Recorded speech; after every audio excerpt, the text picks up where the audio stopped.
go abroad, when you are working there, we need you back to Kenya.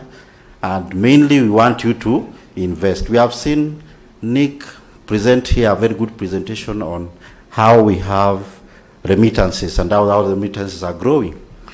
Now, our challenge is to make sure these remittances don't go to consumption only, but are also directed to investments. And that is why, particularly, we have the Kenya Diaspora Investment Strategy here with us today. Our Prime Cabinet Secretary, we are very glad to be with you today and blessed to have this document, which is your document. Thank you. So I will not read all this because of time, but mainly I want to talk of remittances, because these are our source now of investment for the diaspora. They are the largest source, as we have heard before, of our foreign exchange in Kenya, and they have surpassed so many other domestic sources of foreign exchange. And they have also helped us have almost 6 times import cover in Kenya right now. As you rightly also know, they have also helped us in stabilizing our Kenya shilling, which is doing very well now and very resilient compared to other major world currencies. Now, despite all these flows, most of it have been going to consumption, and that is what we want to change. So we want to have a paradigm shift from taking these remittances to domestic consumption to now real investments in Kenya. There are several challenges. Some of them include access to information, complex regulatory environments, and trust issues. Okay. So this is the first Kenya Diaspora Investment Strategy that has been developed by the State Department for Diaspora Affairs, and we are glad to have it continue implementing it and also making sure that we also adhere to our bottom-up economic transformation agenda and the Kenya Vision 2030. A few facts. I want to mention that Kenya is now the 4th largest recipient of remittances in Africa, currently around 4.94. This year we expect to go even further. We have Egypt, Nigeria, Morocco. I wanted to tell you that we have surpassed Ghana. We were number 5, but now we are number 4, going to number 3 and 2 and 1 in the near future. So we are doing very well in terms of remittances. We also want to ensure that our Kenyans in the diaspora do savings through SACCOs, and that is one of the main aim of this document. Having looked at remittances trends all over, they are mainly directed by our Kenyan migration patterns, and our State Department of Diaspora Affairs has been very instrumental in making sure we get opportunities for Kenyans abroad. And also, apart from getting these opportunities, we also ensure that we check on their rights and welfare while abroad. Now, after all this, the end point is to have the remittances back home and invest. As you know, when you go abroad and come back, people will always ask you, what do you have? So that is why we are saying we must invest. There are several options, investment options in Kenya. Technology and innovation sector we have the Konza Technopolis. In agriculture, we have value chains such as leather, milk, red meat, all of which have a significant global demand. This is part of the bottom-up economic transformation agenda. So it's one of the very core components of the government economic blueprint. Renewable and blue energy sources, economy, infrastructure, healthcare, manufacturing, digital superhighway is a very new venture that we are looking into. And also, I must mention this one, the creative economy. You've seen Kenyans, especially the young Turks, are really talented youth, and they have diversity in terms of music, theater, film, digital, and crafts and fashion. So we want to tap this as part of an area where we can invest in, and which is lucrative and coming up very well.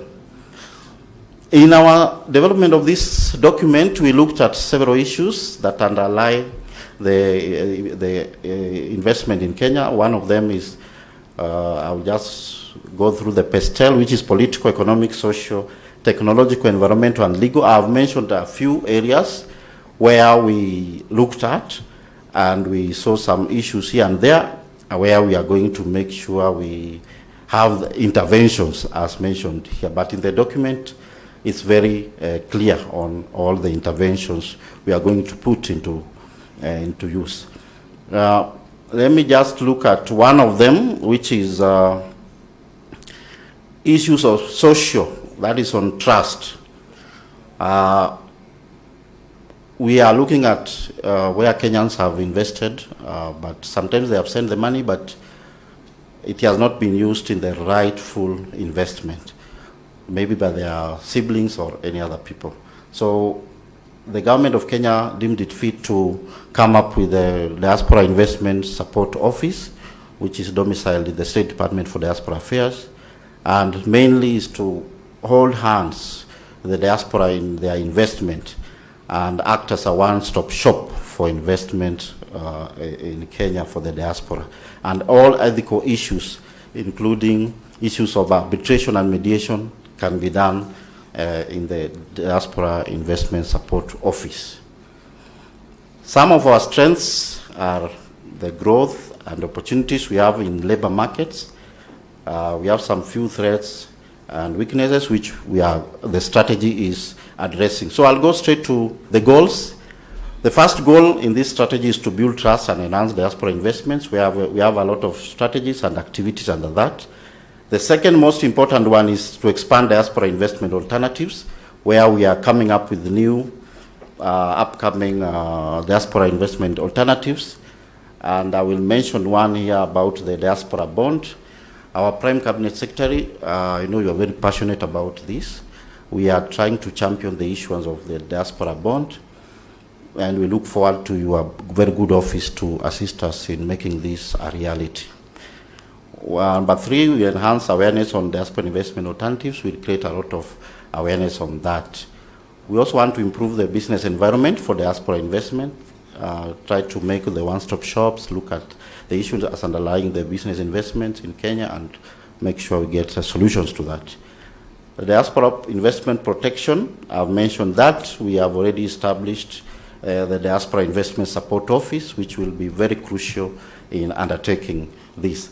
There are several stakeholders who are all here, who have really helped us in making sure that we have this document. And I will not mention their names. I thank you so much for being part of us and helping us achieve our very big goal here today. Some cross-cutting issues that I wanted also to mention about this strategy is on gender inclusivity. So we are making sure that all our investment options also target other gender issues, like also the youth. We're also focusing on them, and the new kid on the block, climate action and sustainable investments are also catered for. And lastly here, for the cost-cutting issues, remember somebody here was presenting about the second and third generation engagement. This is part and parcel of this strategy, and we are making sure we engage them fully. This document must be implemented, and we must see results for it. That's why we have come up with a monitoring and evaluation framework, which is mainly looking at our 5 goals. We'll have a baseline, that is what we have now, and now the actuals, what we'll achieve, and then we'll see the deviation, if there's any deviation, a positive or a negative one, and then we'll look at intervention measures if they are needed. And this document will be monitored midway, so there will be a midterm review of the document, and then that midterm review will also help us enhance on how we are approaching the last bit of it. So close monitoring will be done and evaluation. This is a summary of the Kenya Diaspora Investments Strategy. It is a house with a vision and several pillars, 5 pillars which are the goals, and we have several objectives that are aimed at achieving these goals, and our great vision of ensuring that Kenya Diaspora Investment Strategy The vision is to increase the quantity and quality of diaspora investment in Kenya to support inclusive national development. Thank you very much, and be blessed.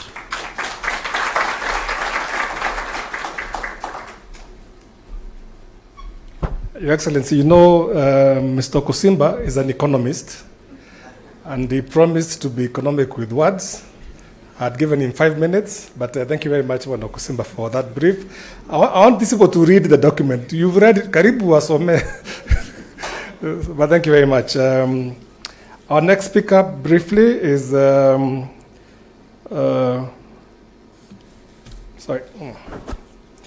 John McQueen, who is the acting chief of mission of IOM. Once again, really, we appreciate the support you have given us in these booklets and for walking the journey with us. Karibu, John.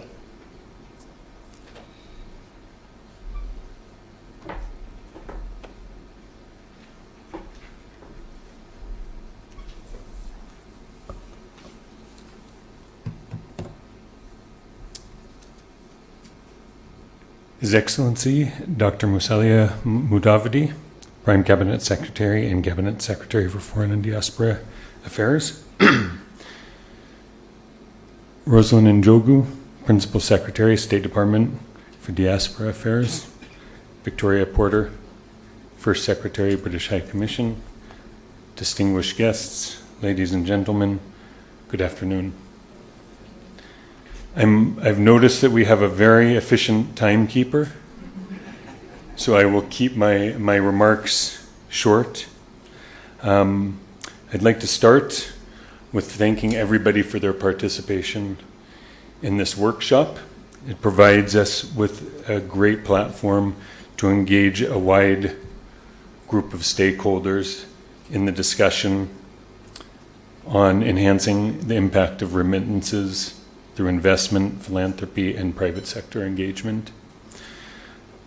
I'd also specifically like to thank the Government of Kenya and donor to the United Kingdom for committing your time to these discussions. Your commitment has strengthened the role of remittances in Kenya's diaspora investments, and that has been seen by the numbers that have been quoted by the previous speakers. I think in 2024 was a record year, and it was close to 700 billion, or close to 4% of Kenya's GDP. And that has been a number that's been growing every year. I think my colleague Nick mentioned we're now looking at 1 trillion, and I think these numbers will continue to grow exponentially. So Kenyan diaspora has demonstrated that remittances can support not only households, but can also fund investments in infrastructure, housing, health facilities, and startups, as well as education. Such initiatives illustrate how remittance can be scaled into long-term wealth creation and inclusive growth when supported by the right policies and frameworks. And I think the Government of Kenya has made it very clear that this is a space that they want to focus on, making a policy and frameworks that are remittance friendly. This workshop has provided a space to amplify success stories, as well as identify barriers and develop a roadmap that can help unlock future impact. Through funding from the Foreign, Commonwealth and Development Office, IOM is collaborating with remittance sending diaspora communities in the UK, as well as receiving households here in Kenya, to implement a range of interventions with a few key outcomes. The goal is for diaspora communities in the UK and receiving communities to have access to increased information on safe and affordable remittance services. I think this is a very large step in improving the potential of the diaspora community is just information, and I think today we're talking about how we're making information available to the larger community. It's also focused on increased understanding engagement with financial stakeholders on the barriers and opportunities that they face and how we can address them to reduce costs and increase the impact of remittances.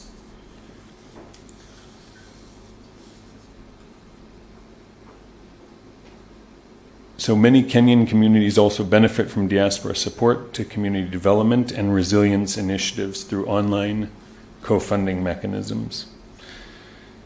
And of course, finally, the development of the digital remittance booklet and solutions for improving remittance management. This will be an online, a comprehensive online resource which has been developed to guide migrant workers and their families on best practices for sending, receiving, and investing in remittance effectively.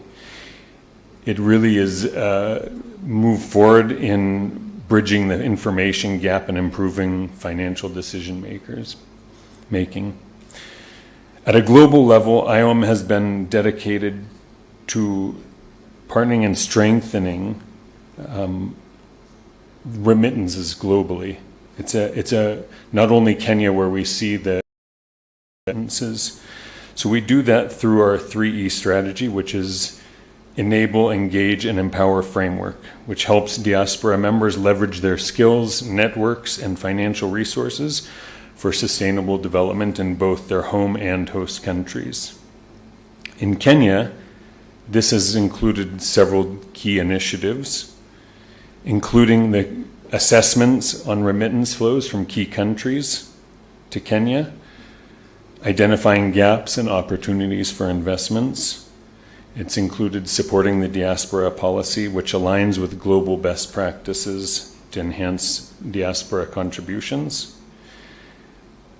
We've, of course, supported the first version of the guide, which is the Send Money and Invest in Kenya, and now an updated version, and reaching out to communities with capacity building initiatives and awareness creation to enable remittance recipients to make informed decisions and choices on their investments.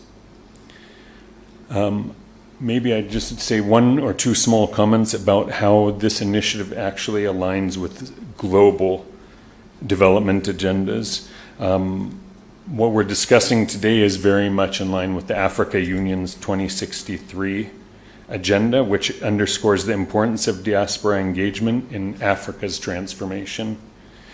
It's also in line with the Global Compact for Safe, Orderly, and Regular Migration, particularly Objective 20, which calls for specifically for lowering remittance transfer costs and enhancing financial inclusion.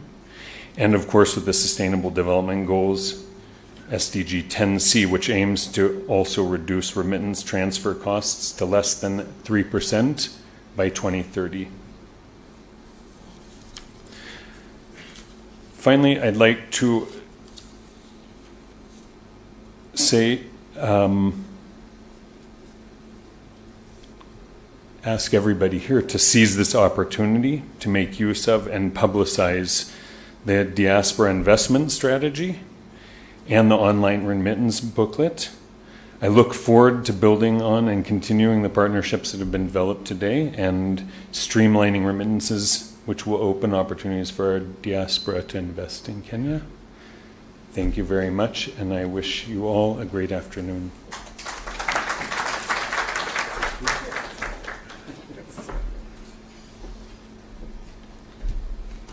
Thank you very much, John. As I said, thank you for walking the journey with us. Our other key partner has been UK International Development, represented here from the British High Commission by Victoria Potter. Please, karibu sana. Make your quick remarks, and then we can move to the next part.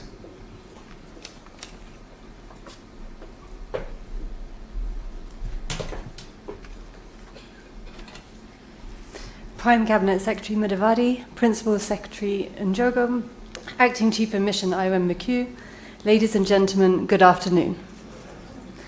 All protocols observed. It is a pleasure to represent the UK today, and I'm very, very sorry that the High Commissioner cannot make it himself. Through our new UK-Kenya strategic partnership signed in July by His Excellency President Ruto and Prime Minister Starmer, we have committed to work together on science and technology in line with SDG targets and financial inclusion goals. And not only that, we have committed to work together on better managing migration, an issue that is a high priority for both our governments. So this launch today of the Kenya Diaspora Investment Strategy and Diaspora Remittance Booklet happily brings together both those goals. And so on behalf of the British High Commission, I congratulate the PCS, PS, Government of Kenya and IOM on this launch of these impactful documents. Under the Better Regional Migration Management Programme, the UK has worked with partners across East Africa to help make labour migration safer and more productive. We thank Kenya as a key partner. Kenya, as evidenced today, has shown real leadership across the region, drafting policy and supporting skills development and protection measures for Kenyans who wish to migrate in search of work. The Diaspora Remittance Booklet contains tips to ensure a successful migration journey, from doing the planning process to avoiding financial scams and investing for a secure future. It is in all our interests for this to get shared wide, so please share it on all your social media. We've deepened our partnership with Kenya, not just here in Nairobi, but also working closely with Kenya Diaspora in the UK and exploring ways to make remittances cheaper and more productive. Through enabling as many people as possible to access digital remittance services, we've helped to significantly reduce the cost incurred when sending remittances from the UK to Kenya. The positive impact of this will be felt at the local level, in people's pockets, where it matters most, and also to Kenya's economy. So I'll end with a huge Asante Nisana to Your Excellency PCS, PS, and IOM for your strategic cooperation, for your collaboration, and particularly also the team behind the scenes working hard to enable the launch of these documents today. Asante.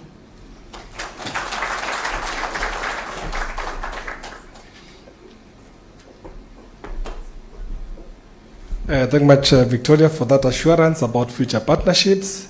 Your Excellency, the Prime CS, in the last few months, the PS has been hammering our heads, asking us, when are we launching these documents? So I'm very happy that we open in 2026. PS, tafuta ingine.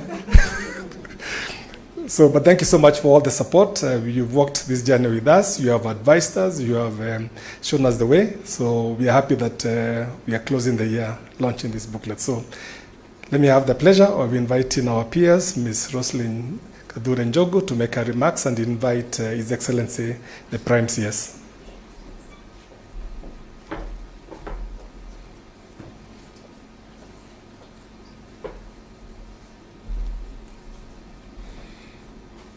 Thank you, Balozi.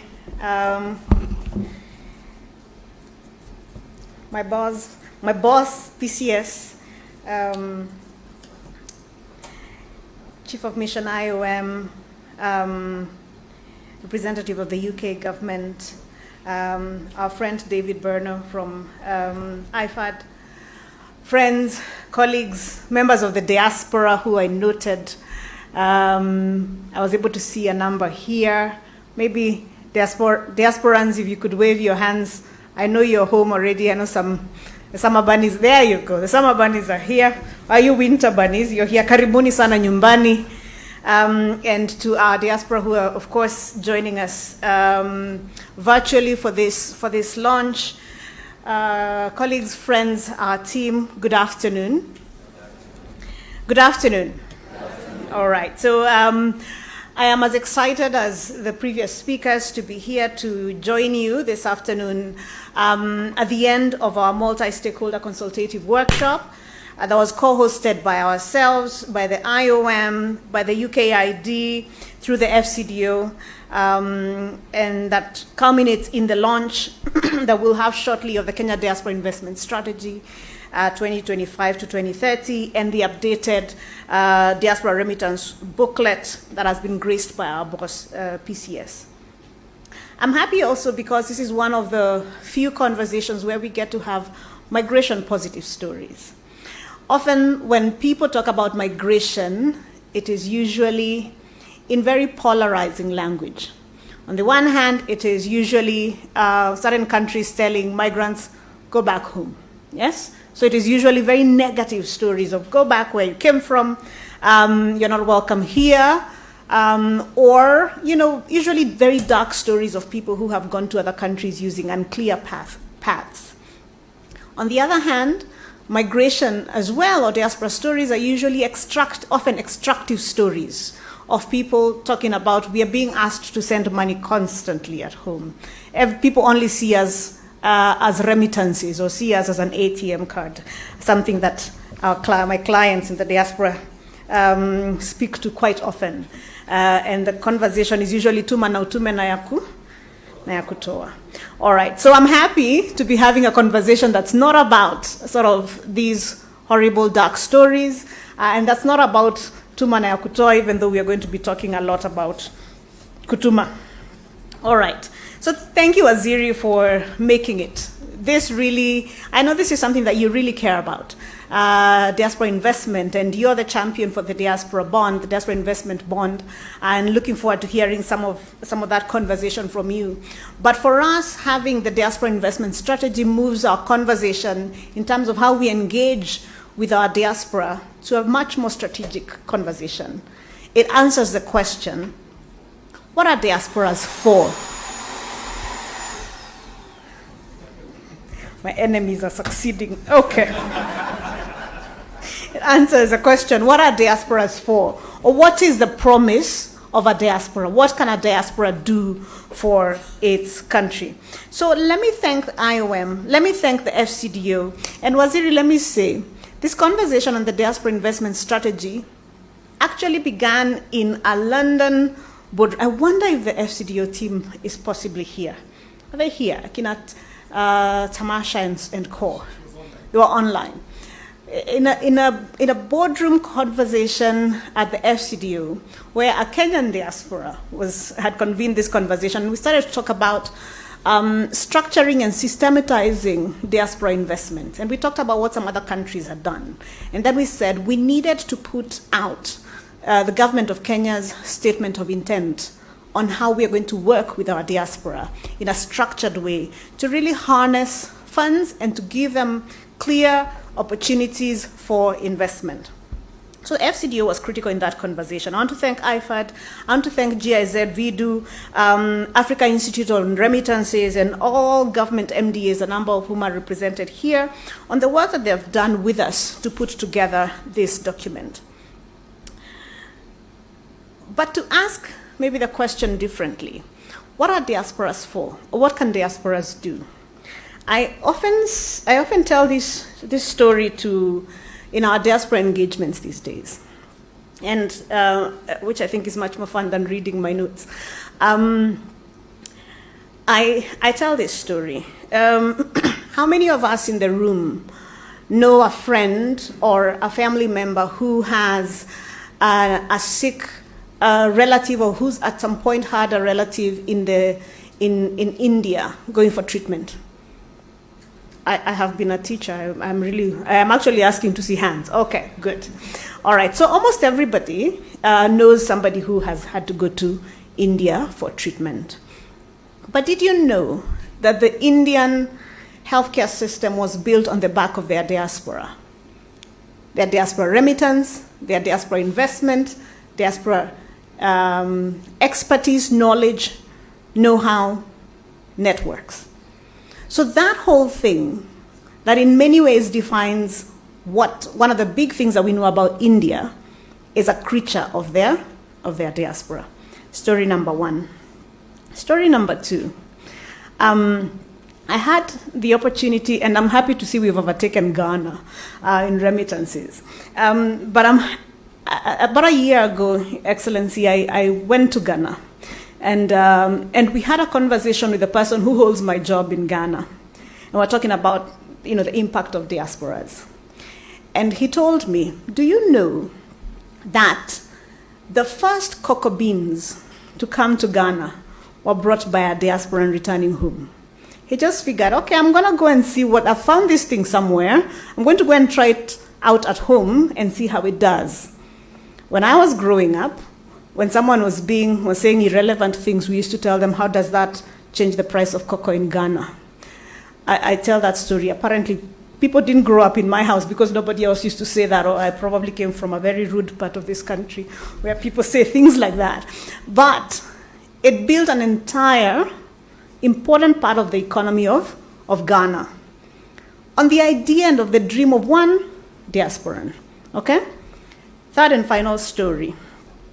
This one I'll start with a question to the students of history. Who can tell me a globally significant event that happened around 68 AD? 68 AD, 70 AD. Where are the students of history? Okay, where are the students of diplomatic history? My foreign service officers, I'm focusing on you. A little bit disappointed. Okay, okay. Any guesses? Any guesses? Something globally significant that happened in 68, 70 AD. Nobody? Yes, in the back, Warutere? I'm sorry? The destruction of what? The first temple. So that is, you get half the mark. But it was the invasion of Jerusalem, right? And the sacking of Jerusalem. Jerusalem was taken by the Romans at the time, yes? And from that year until which year did we eventually have the return of the state of Israel? This one I'll be very disappointed if you can't tell me. When did we have the state of Israel reorganizing itself? 1948. How is it possible that you can completely overrun a country, take its people away, and 2,000 years later, restart? Because the idea of nationhood, the idea of their culture, their faith, their customs, their dreams and aspirations continued forever for 2,000 years in the diaspora. That is the power of diaspora. Diasporas are able to carry dreams, aspirations, ideas, even nationhood in the dispersion, and then be able to rebirth an idea, a state, a nation. So that is who we are talking about, and that is a group that we want to serve. That is a group that we seek to serve, and that is a group that we know by having a clear and structured conversation with, we can change the trajectory of this country, we can embed national development, and we can basically do great things. So I know that we've talked about the DIS being anchored on 4 strategic pillars: building trust and enhancing investments, expanding investment alternatives, and enhancing awareness, and improving the business environment. And Okusimba, for example, talked to us about how we are doing that, and talked about the Diaspora Investment Support Office and so on. So as we do this, and as we think about safe and clear ways of sending money home, I want us to have the broader idea of what diasporas can do. What is the dream of the diaspora? What is this thing that hasn't been tapped into, that can build entire economies, can build entire economies, whether in agriculture or in health, or that can rebirth entire nations? This is the idea I want to leave with you in your imagination as I invite my boss, the Prime Cabinet Secretary and CES for Foreign and Diaspora Affairs. Please let's put our hands together as we invite Waziri Mkuu. Asanteni sana.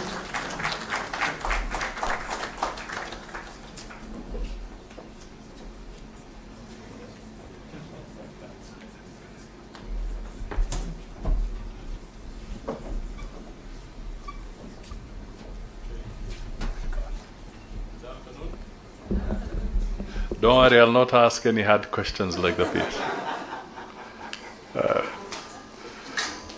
So let me go straight into business. Madam Roslyn Jogo, Secretary, State Department for Diaspora Affairs. Mr. John McHugh, the Acting Chief of Mission, International Organization for Migration in Kenya. Our international partners and esteemed private sector, the diaspora members who are here and listening to us virtually, distinguished guests, ladies and gentlemen. Today marks another significant milestone in the ongoing policy innovations by our State Department for Diaspora Affairs. I am truly delighted to join you for the launch of the Kenya Diaspora Investment Strategy, an initiative that highlights our commitment to empowering the Kenyan diaspora as a vital pillar of national development. Accordingly, I commend our team at the State Department for Diaspora Affairs and the Principal Secretary, Madam Jogu, for their constructive engagement in developing the Kenya Diaspora Investment Strategy. I also acknowledge the invaluable partnership of the International Organization for Migration in strengthening diaspora engagement and promoting remittances-linked investments. We extend special thanks to Mr. John McHugh, the Acting Chief of Mission in Kenya. The government appreciates the contributions of our international development partners, including the Foreign Commonwealth and Development Office, FCDO, the IOM, the Commonwealth Foundation, the International Fund for Agricultural Development, IFAD, and GIZ WIDU for their support and partnership. I recognize the presence of representatives from other government departments and ministries and agencies, the private sector, financial institutions, diaspora organizations, and development partners, whose enriching discussions and input led to the development of this strategy.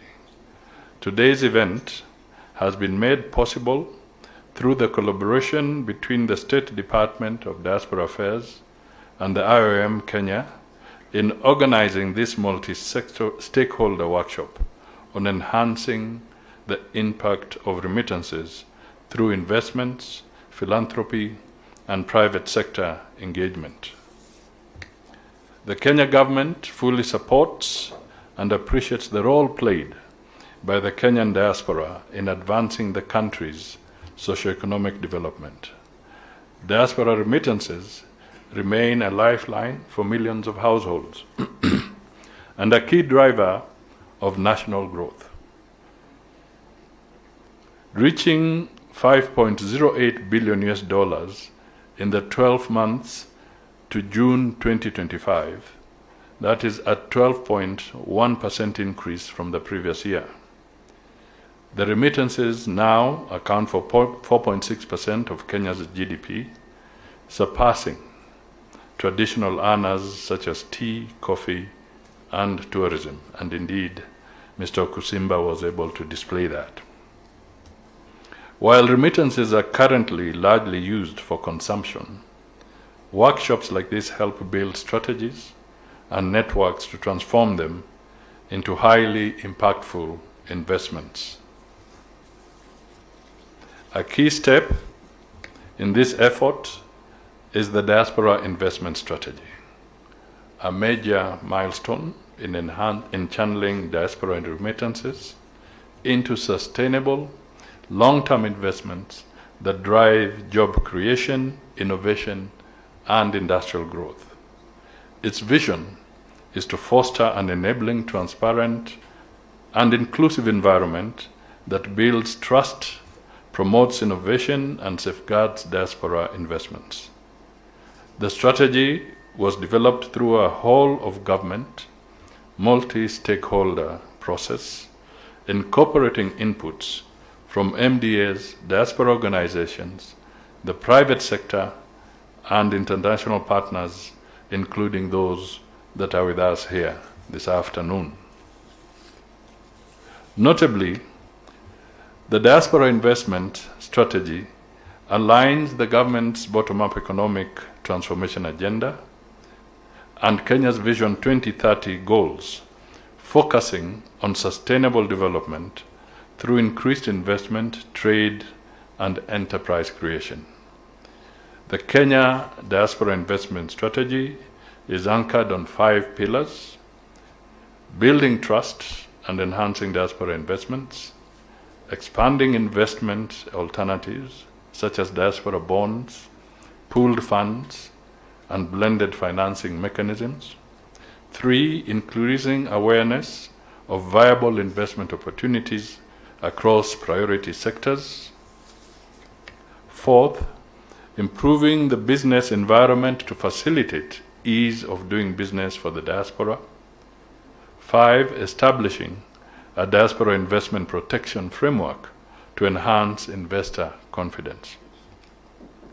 Further, the strategy identifies priority investment sectors, which include technology, agriculture, manufacturing, healthcare, renewable energy, infrastructure, and the creative economy. It also incorporates cross-cutting themes such as youth engagement, gender inclusivity, climate action, and second-generation diaspora integration. To this end, I am pleased to announce the Diaspora Investment Support Office, established under the Executive Order No. 1 of 2025, which will serve as the dedicated semi-autonomous agency responsible for implementing the strategy and coordinating diaspora investment, facilitation, and other stakeholders. The government encourages financial institutions, fintech innovators, and development partners to continue reducing remittance costs. I'll repeat that. Continue reducing remittance costs, expanding digital financial inclusion, and creating structured pathways for diaspora investments. We commend the IOM for the digital remittance booklet, a practical guide that promotes secure, affordable, and accessible remittance channels. We recognize the importance of collaboration with the Kenya Investment Authority, the Central Bank, commercial banks, and county governments in fostering a conducive investment climate and linking diaspora capital with local enterprise. The diaspora are encouraged to leverage the diaspora investment strategy to channel their remittances into productive investments. Correspondingly, I urge the private sector and development partners to work with the government in developing innovative financial products tailored for diaspora investments. We also invite the county governments to deepen their engagement with the diaspora by establishing diaspora investment desks and aligning county investment priorities with the National Diaspora Investment Framework. The government is confident that the successful implementation of the diaspora investment strategy will, among others, increase diaspora investments and savings, strengthen investor protection and trust, expand diaspora enterprise collaborations, and position Kenya as a premier destination for diaspora investment in Africa. At this juncture, let me reaffirm to the diaspora that the government of Kenya remains fully committed to protecting the rights, investments, and welfare of both at home, of diaspora people both at home and abroad. In conclusion, the launch of the Diaspora Investment Strategy marks a new chapter in Kenya's diaspora diplomacy and strengthens its role as a key driver of our economic diplomacy. I thank all participants for their continued support and invite them to join us in turning the strategy's vision into measurable action and lasting impact. So before I move to the corner there, let me just highlight a couple of points. One, on the issue of the diaspora bond, we have been engaging with critical players like MIGA. This is a World Bank arm that helps in guaranteeing investments. So we are having conversations. They sent missions to Nairobi, and we hope to continue taking this to the next level so that we can have the right package that would then attract sufficient attention from the diaspora. And we also want to make sure that we are not just inward looking. Because some of the other countries that have succeeded with diaspora bonds have also opened a portion of it to other investors, not necessarily from the country of birth. So we need to have an open mind that as we develop this, we will need to have a certain portion to also attract even more investment into this bond with our other friendly brothers and sisters from other countries. So I think I should be able to flag that to just help. The second thing I want to emphasize is that what is good for the investment here, for the investor here, should be equal to what the diaspora is looking for. If the investment climate is wrong, even for the Kenyan investor who is domiciled here, then it is not right for the diasporan investor either. So I want us to look at this investment agenda holistically and globally. It has to be a package. We must create the right environment across the board. That is how we are going to attract investment. So the politicians must do what is right. The legal people must do what is right. The civil society must do what is right. Everybody must remember that we all have, the government must do what is right. We all must work together to be able to create the right environment to woo investment. Capital is shy.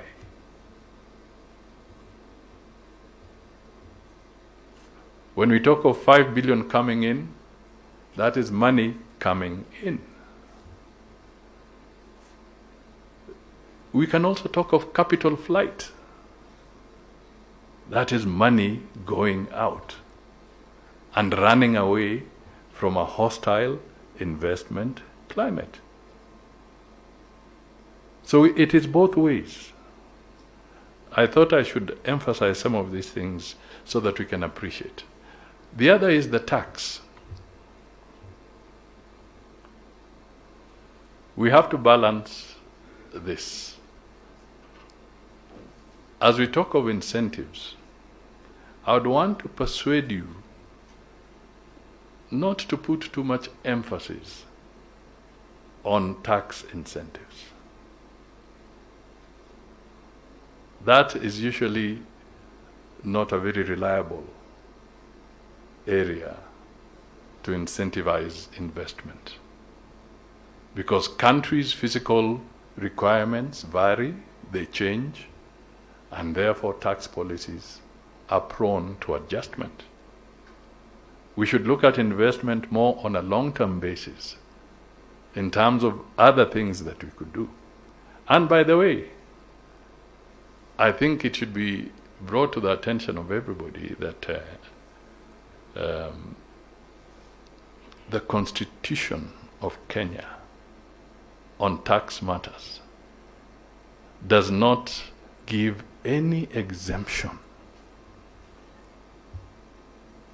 to a Kenyan on tax at all. Please, whether you are here or you are in the diaspora, the Constitution of Kenya does not give you a tax exemption. We may be moving on a trajectory that is not exactly accurate. However, if we are going to create investment instruments, then you can build in some tax incentives somewhat in there, but it can never be a tax that goes to that individual as a benefit. And this is the Constitution of Kenya. This is what we approved. This is what we passed through a referendum that was among the highest globally. 70% of Kenyans through a referendum made this decision. So it's important that I address this so that there's an element of understanding as we plan going forward. Let us not put too much weight around that, but let us do other policy issues. Let us look at other deeper policy issues, long-term commitments. Let us be predictable in the policies that we are putting in place. Let people know that they can forecast and plan over a longer period. Then that way we will start attracting investments. In Kenya, you can remit your dividends without any hiccup. That may not be so for so many other countries. Even as I talk about the remittances here and the cost, even within the East African framework of 8 nations of the East African community, the cost of remittances vary.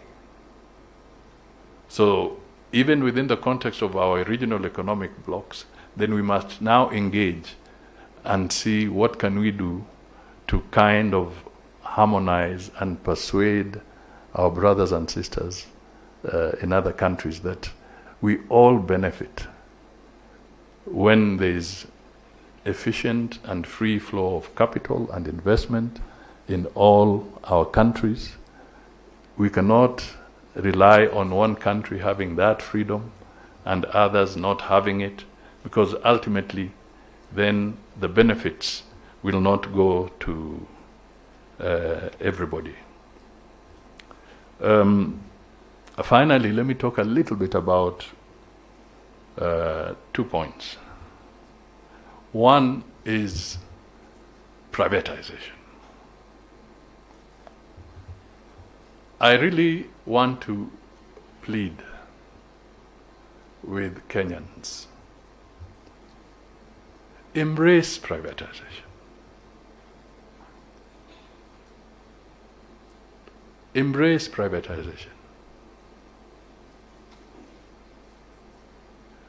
If we go down memory lane, Safaricom is where it is because of privatization.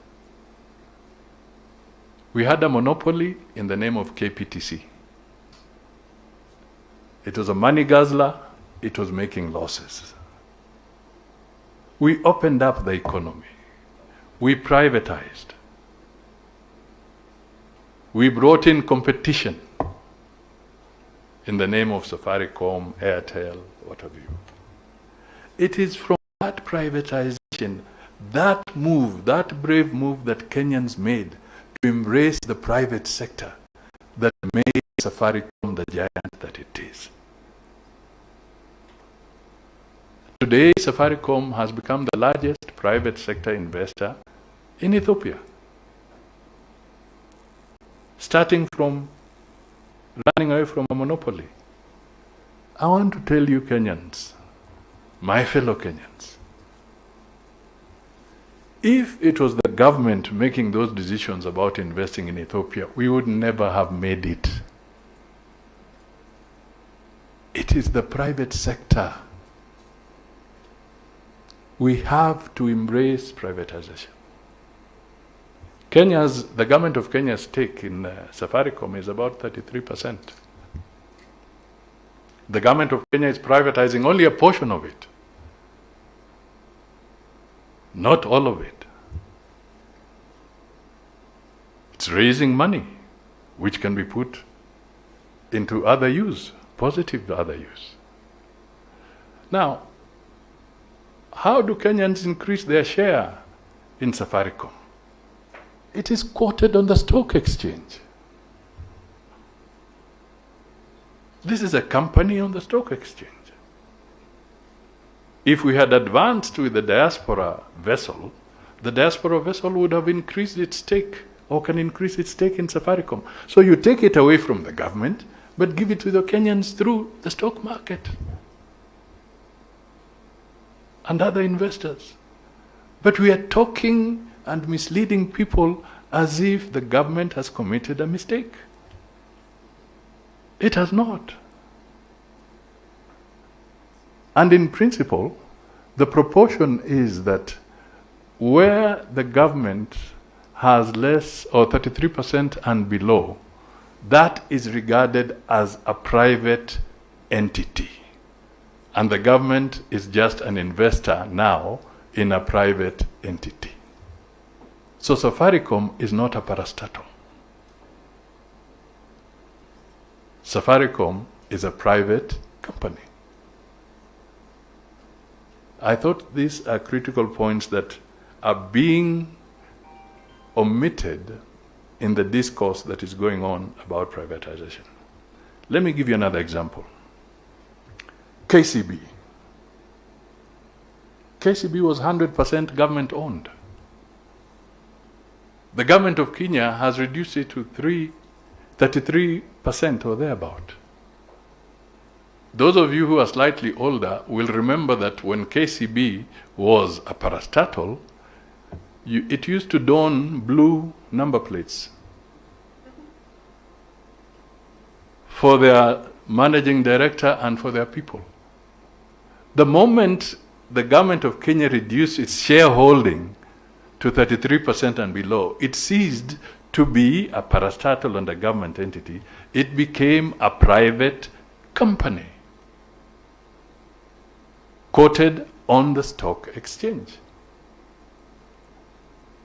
Today, KCB is one of the largest banks in the entire region.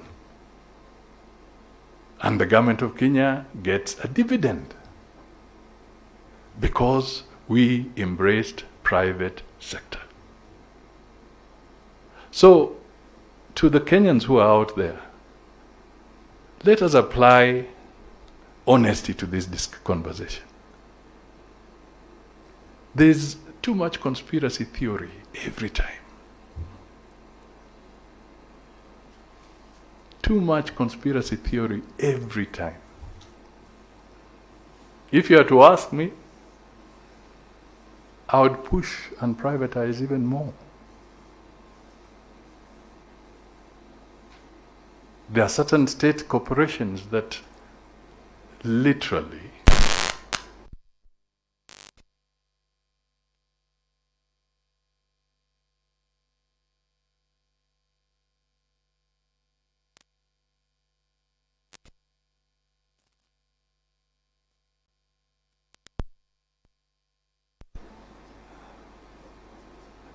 good?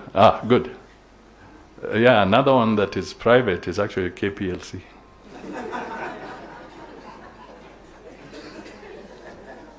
Because when the government overstretched, it did an overreach in KPLC. KPLC started making losses for a long time. And in the process, the government decided to override and ignore the fact that KPLC, the private sector, had a right to have 49% of the board membership. The government had decided to take the entire 100%. We made a decision recently and said no. This is a breach of the law and a breach of proper principles of governance. If the Kenyan public, either through the stock market or whatever, have shares to the tune of 49%, they must have appropriate representation on the board. And we must have a situation where the private sector also produces the chair of that entity. I can tell you now, KPLC, which was a monopoly that was making losses, has started turning around. Because we are respecting and embracing the private sector. So this message is absolutely important both to the diaspora and to the people here, because as I said, we've been sending the wrong signals. We politicians stand out there and say, you're selling the silverware. What is the worth of a rose on a heap of garbage?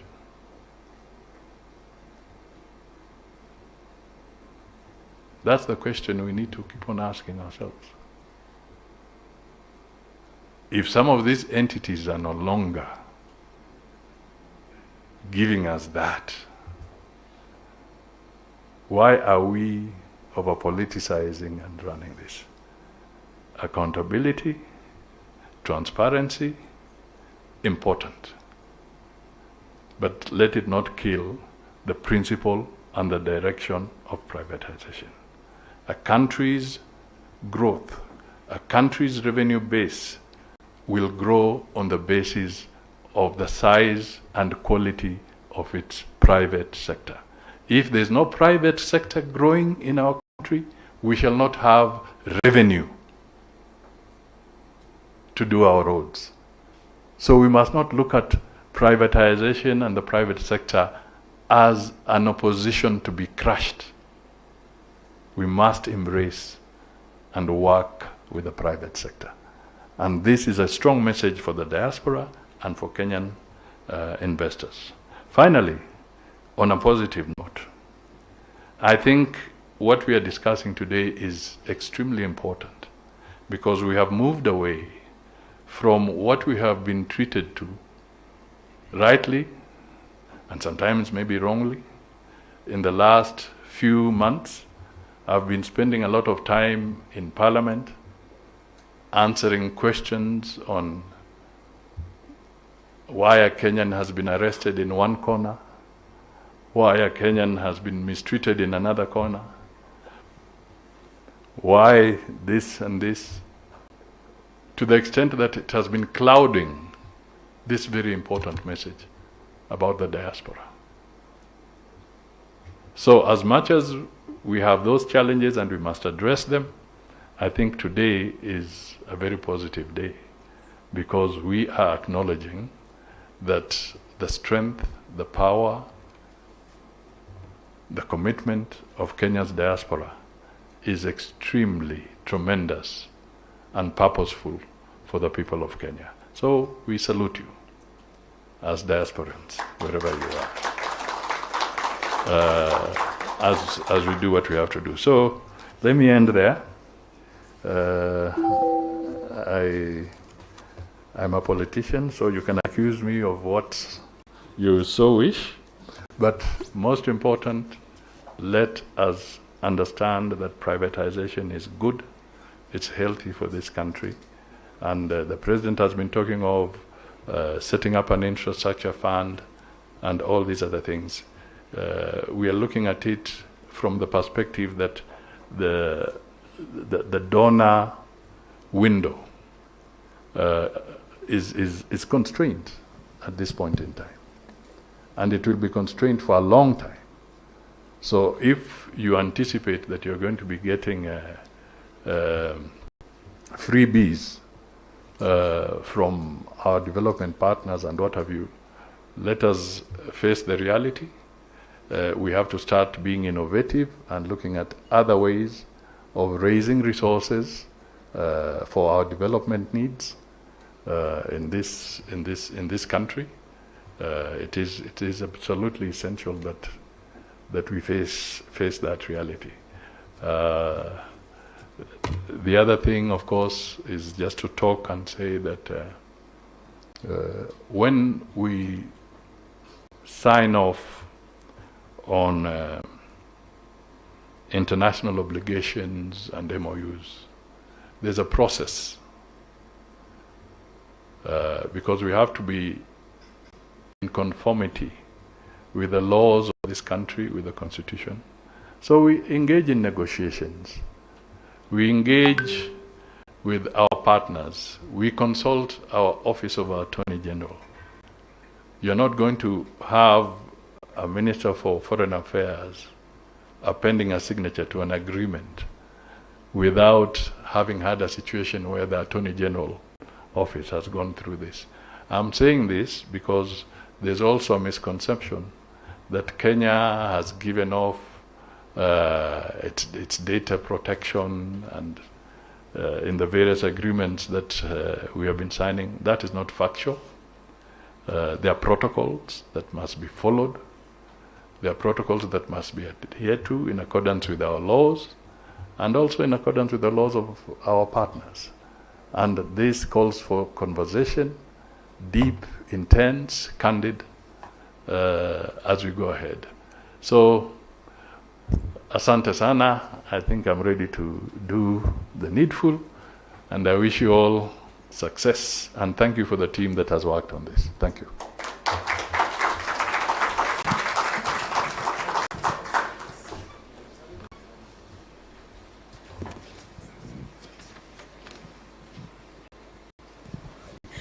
Thank you very much. We'll start off with the launch of the digital remittance booklet.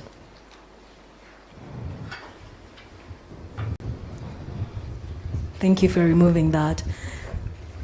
I think we're ready. All right. We now commence with the launch of the digital remittance booklet. We'll start it off with a video and a countdown. Ladies and gentlemen, I'll kindly request that we be upstanding as we celebrate this auspicious occasion of the launch of the digital remittance booklet. We can count down.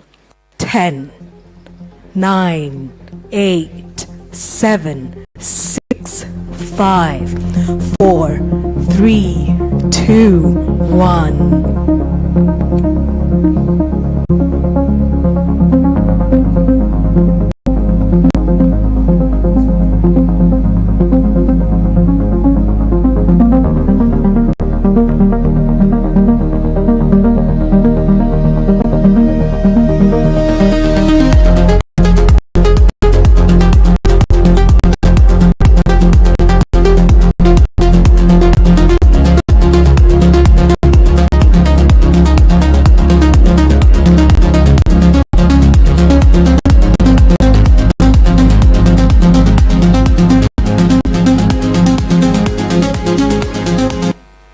Thank you so much. You can give a round of applause. Thank you. As we remain standing, we have the pyro set up, and Your Excellency, Dr. Honorable Musalia Mudavadi, this is a digital launch, so we don't have a physical book for you. However, we kindly request that you join us on the podium. You can stand at the center. We'll also request that Madame Roslyn Jogu, the Principal Secretary of the State Department for Diaspora Affairs, accompanies you. We also request Mr. John McHugh, of mission of IOM Kenya, to accompany you, and we also ask that Victoria Porter accompanies you for this. Great. I'll be guided by the photography team. Are we standing okay? Okay. Your Excellency will have pyros. I can assure you there will be no fire. But just to celebrate this launch, we'll have the pyros, and I'll ask for ululations and hand claps from the guest. Technical team, we are ready for the pyros. Thank you. That is the launch of the digital remittance booklet. Congratulations. Wonderful. Thank you very much. I'll request that you remain standing there. I've been guided to invite Mr. Nekwa Suna, who was the consultant on this report, to invite the IOM team as well, and to invite Ambassador Kabaria to join you for this photograph before we go to the second launch. So the IOM team, yes. Sorry. Okay. Ladies and gentlemen, I can ask that you be seated for this, and then I'll ask you to stand again. Thank you. Okay. Do we have any other IOM team members who are part of this that would like to join? Sala? Kindly, I'll request that you come on stage a bit fast so that we can take that photo. We have one last photo with the IOM team members, kindly. Okay. Thank you. Thank you. We can encourage them. This has been a great congratulations to the IOM team. Okay. Thank you. Thank you very much. I'll kindly request the IOM team to be seated. And Your Excellency, now we will proceed to the second launch. We have the launch of the Kenya Diaspora Investment Strategy.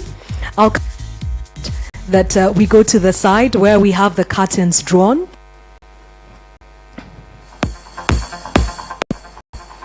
And I'll request, well, I'll give you the guidance. Please, here, next to this, we have the magic button just in front of you. You can stand there. I'll ask one person to stand next to you on this side. Okay, that's okay. And then we'll stand on the other side. Do we have the tech team? We don't have a countdown. Okay. This is now the launch of the Kenya Diaspora Investment Strategy.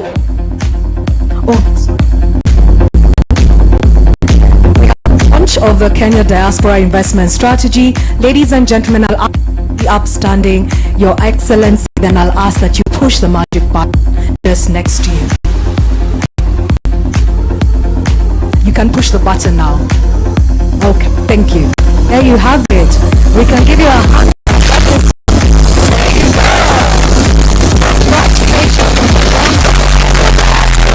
Investment strategy. Thank you very much. We have a team from the State Department Affairs that wanted to hand over the physical booklets to you. I'll ask that they do this. That must have been exciting. I saw PS Rosalind Jogu jumping. Thank you.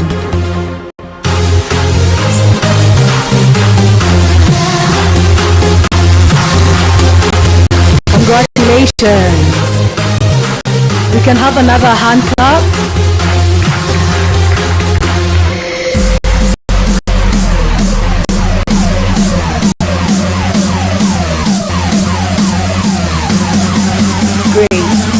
I'll ask the directors of the State Department to also accompany them in this photo. And if there's anybody from the SDDA team, I'll kindly request that you can join the photo. Yes? Okay. Then I'll ask you to come to the front of the podium. Okay. So, Your Excellency, I'll ask that you at the middle of the podium now. On the podium so that we can take our last photo. So we have the report, and I've also requested to invite any other team members and stakeholders. And members of the diaspora, kindly. Okay, great.